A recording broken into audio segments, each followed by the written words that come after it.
सुबह का नाश्ता यूं ही टेबल पर रखा रह गया, किसी ने उसे हाथ तक नहीं लगाया।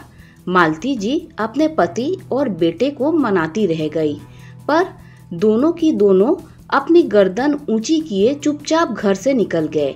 कितने प्यार से दोनों के लिए सुबह 5 बजे उठकर उनकी पसंद का नाश्ता बनाया था, ये सोचकर कि कुछ तो घर का माहौल बदलेगा, पर ऐसा कुछ भी नहीं हुआ।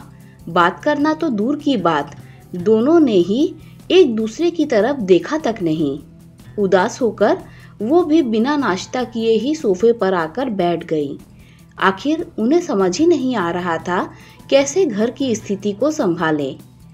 जब से घर में समीर ने कहा है कि उसे नेहा से शादी करनी है, बस तब से घर का माहौल बड़ा ही उदासीन हो चुका है। रमेश जी तो इसके पक्ष में बिल्कुल नहीं है, और समीर है तो उन्हीं का बेटा, अपने पिता की तरह ही जिद्दी। वो उनकी बात मानने को तैयार ही नहीं है। पर दोनों बाप बेटे के बीच में पीस तो मालती जी रही थी। समीर नेहा से 2 साल पहले मिला था अपने दोस्त रजत की शादी में। उस दिन नेहा की रजत से शादी थी। रजत यहीं पड़ोस में रहता था और उसके बचपन का दोस्त था। नेहा काफी सुलझी हुई लड़की थी। रजत के माता पिता उसे बहुत पसंद करते थे। जिंदगी यूं ही खुशी खुशी चल रही थी। रजत और समीर में बनती भी बहुत थी। दिन में एक बार न मिला तो दोनों को चैन नहीं पड़ता था। नेहा का भी समीर के घर आना जाना था। मालती जी और रमेश जी को भी नेहा बहुत पसंद थी। रमेश जी तो अक्सर ही कहते थे कि इस घर में बहू आएगी तो नेहा जैसी ही आएगी। लेकिन पिछले साल एक कार दुर्घटना में रजत और उनके पिता की आकस्मिक मृत्यु हो गई। नेहा का तो सब कुछ लुट गया, लेकिन उसके बावजूद रजत की मम्मी सुलोचना को संभालने के लिए नेहा ने अपने आप को मजबूत कर लिया। नेहा के माता पिता ने उसे अपने साथ चलने को भी कहा, लेकिन सुलोचना जी के लिए वो नहीं गई। ऐसे में समीर ने सुलोचना जी और नेहा की काफी मदद की। नेहा ने भी दोबारा जॉब ज्वाइन कर ली थी। दिन में सुलोचना की अकेली होती थी, इसीलिए मालती जी खुद भी दिन में एक चक्कर उनके घर जरूर लगा आती थी।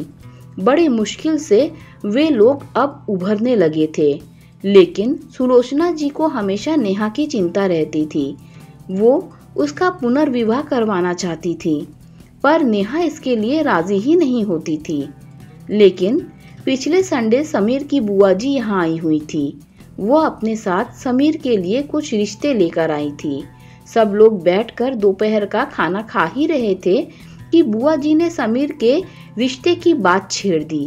पहले तो समीर आनाकानी करने लगा, लेकिन जब बुआ जी ने साफ साफ कहा तो उसने ये कहकर धमका दिया कि वो नेहा को पसंद करता है और उससे शादी करना चाहता है। बस तब से दोनों बाप बेटे के बीच में शीत युद्ध चल रहा है। लेकिन कल रात उस कमरे में ऐसा क्या हुआ जो अब बचा कुचा बोलचाल भी बंद हो गया। मालती जी ने समीर से पूछा भी, लेकिन समीर ने कुछ भी नहीं बताया। तभी घर की डोरबेल बजी। मालती जी ने जाकर दरवाजा खोला तो सामने रमेश जी खड़े हुए थे। उन्हें देखते ही मालती जी ने पूछा, अरे आप इतनी जल्दी आ गए, तबीयत तो ठीक है? सिर दर्द हो रहा है, आराम करना चाहता हूँ। रूखा सा जवाब देकर रमेश जी अंदर कमरे में चले गए। उनके पीछे पीछे मालती जी भी कमरे में आई। अब बिना नाश्ता किए जाओगे तो सिर दर्द तो होगा ना। अपनी सेहत का बिल्कुल भी ध्यान नहीं रखते हो। मैं नाश्ता लेकर आती हूँ, आप नाश्ता कर लो, फिर दवाई लेकर आप आराम कर लेना। अब बस भी करो तुम, बस एक बार शुरू हो जाती हो तो बंद ही नहीं होती हो। इतनी ही फिक्र है तो समीर को समझाओ, मेरे सिर दर्द का कारण भी वही तो है। अचानक रमेश जी बिगड़ते हुए बोले, देखिए समीर समझदार है, अपना भला बुरा जानता है, एक बार आराम से बैठकर उससे बात तो कीजिए। अच्छा मुझे ही समझा रही हो, पर उसे कुछ नहीं बोलोगी? देखिए नेहा समझदार है, कुछ सोचकर ही समीर ने उसे अपने लिए चुना होगा। एक बार उसकी बात तो सुन लेते हैं। मालती जी की बात सुनकर रमेश जी को गुस्सा आ गया और वो अपनी आवाज को तेज करते हुए बोले, तुम्हारा दिमाग खराब हो गया है। जानबूझकर जूठन कौन निकलता है? जूठन? मालती जी ने हैरानी से कहा। हाँ, जूठन। जूठन नहीं तो क्या है? अरे, दोस्त की जूठन खाने को तैयार हो रहा है। उसकी ऐसे भी क्या मजबूरी है जो उस विधवा से शादी करने को तैयार हो रहा है? उसे तो अब भी एक से एक लड़की मिल जाएगी। मेरी तो मजबूरी थी कि मुझे अपने बेटे को पालने के लिए एक औरत की जरूरत थी, इसीलिए मैंने। बोलते बोलते रमेश जी अचानक रुक गए। उन्हें ध्यान आया कि वो बहुत कुछ गलत बोल गए।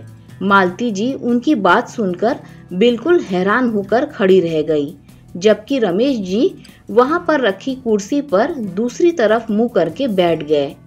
मालती जी की हालत ऐसी हो चुकी थी जैसे शरीर में से किसी ने जान ही निकाल ली हो।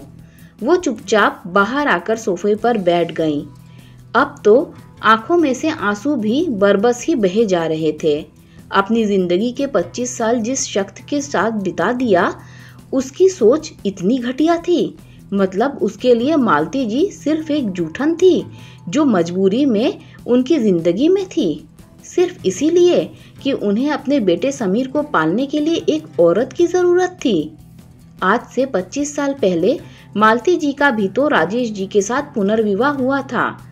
तब रमेश जी की पत्नी अपने 3 साल के बेटे समीर को छोड़कर दुनिया से कूच कर गई थी और इधर मालती जी मां नहीं बन सकती थी। इस कारण उनके पति ने उनका त्याग कर दिया था। रमेश जी की मां ने ही ये रिश्ता करवाया था। शुरू में तो रमेश जी मालती जी से ढंग से बात भी नहीं करते थे। बस वो मालती जी के पास अपनी जरूरत भर के लिए आते थे। बाकी उन्हें मालती जी से कोई लेना देना नहीं था। अगर मालती जी से कोई काम होता या तो अम्मा के जरिए बोलते या फिर समीर के जरिए। सीधे मुंह कभी बात भी नहीं करते थे मालती जी से। हमेशा ही दोनों के रिश्ते में कुछ कमी सी रही थी। अपनापन तो ना के बराबर होता था। मालती जी ने इसे रमेश जी का स्वभाव मानकर अपना लिया था।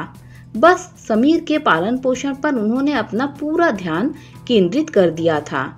पर आज जो शब्द बोले गए उसने इस रिश्ते की पोल खोलकर रख दी। ऐसा लग रहा था कि जिंदगी के 25 साल बाद वो बिल्कुल खाली हाथ खड़ी हुई थी। उनकी नजर अपने दोनों खाली हाथों पर गई। सचमुच आज हाथ खाली नजर आ रहे हैं। इन 25 सालों में क्या किया और उसका क्या प्रतिफल है, कुछ समझ ही नहीं आ रहा था। पूरी जवानी जहां स्वाहा कर दी, वहां क्या किसी को अपना कह सकती है, ये भी समझ में नहीं आ रहा था। उन्हीं दोनों खाली हाथों में अपना मुंह छुपाए मालती जी का रोना छूट गया। तभी उनके कंधे पर किसी के हाथ का स्पर्श हुआ। उन्होंने नजरें उठाकर देखा तो सामने समीर खड़ा हुआ था। मालती जी के सामने आकर समीर ने कहा, आपके हाथ कहाँ खाली हैं मम्मी? आपकी इतने सालों की तपस्या का फल मैं हूं ना, इसीलिए नहीं बता रहा था आपको कुछ भी कि मेरे और पापा के बीच में क्या बात हुई। जानता था आपको दुख होगा। खून मैं जरूर उनका हूँ, लेकिन परवरिश तो आपकी हूँ, इसीलिए आप रो मत। समीर मालती जी को समझाते हुए बोला तो मालती जी समीर के कंधे लगकर रो पड़ी। आखिर उन्हें जैसे तैसे चुप कराकर समीर मालती जी का हाथ पकड़कर उस कमरे में ले गया जहाँ रमेश जी पहले से ही बैठे हुए थे और वहां जाकर बोला, पापा मैं अपनी मम्मी को लेकर यहाँ से जा रहा हूँ। मैं नहीं चाहता कि मम्मी को ये महसूस हो कि जिस शख्स के साथ वो इतने सालों से रह रही हैं, वो उनके लिए इतनी घटिया सोच रखता है। ये सुनकर रमेश जी गुस्से में बोले, मैं तुम्हारा पिता हूँ, मेरे कारण तुम्हारा अस्तित्व है और तुम इसके लिए मुझे छोड़ रहे हो। ठीक है, जहाँ जाना है वहाँ जाओ, लेकिन याद रखना कि फिर तुम्हें प्रॉपर्टी में से कुछ नहीं मिलेगा। पापा, प्रॉपर्टी तो हर कोई कमा सकता है, परिवार और सम्मान कमाना हर किसी के बात नहीं है। मैं यहाँ से सिर्फ मेरी मम्मी और उनके सम्मान को लेकर जा रहा हूँ। आपको आपकी प्रॉपर्टी मुबारक हो कहकर समीर मालती जी को लेकर उस घर से निकल गया और पीछे रह गए रमेश जी अपने दंभ और अपनी घटिया सोच के साथ। कुछ दिनों बाद समीर और नेहा की शादी मालती जी और सुलोचना जी ने संपन्न करवा दी। हालांकि रमेश जी को भी बुलाया था पर वो नहीं आए। दोस्तों, अगर कहानी अच्छी लगी हो तो लाइक शेयर सब्सक्राइब कीजिए। Thanks for watching.